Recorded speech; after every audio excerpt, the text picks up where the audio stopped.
अलीमा खान ने आगाह किया कि मुतालबात ना माने तो बानी पीटीआई आइंदा जुम्मे सिविल नाफरमानी की कॉल देंगे।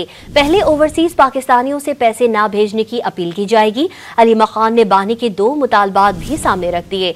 मुतालबा किया कि 9 मई और 26 नवंबर वाकयात की तहकीकात के लिए सुप्रीम कोर्ट जजेस की JIT बनाई जाए और एहतजाज के दौरान गिरफ्तार कारकुनों को रिहा किया जाए।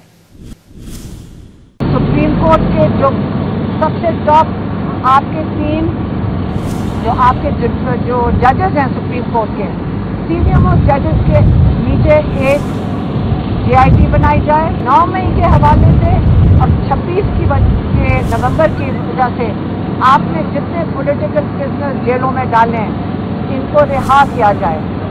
ये तो डिमांड नहीं होती तो फिर इमरान खान ने कहा हम सिविल डिसोबीडियंस की तरफ जाएंगे और इसके अंदर जो पहली डिसोबीडियंस है, इमरान खान ने कहा है कि मैं अपने ओवरसीज पाकिस्तानियों को कॉल दूंगा कि आप पाकिस्तान में रिप्रेजेंटेटिव बंद कर दें।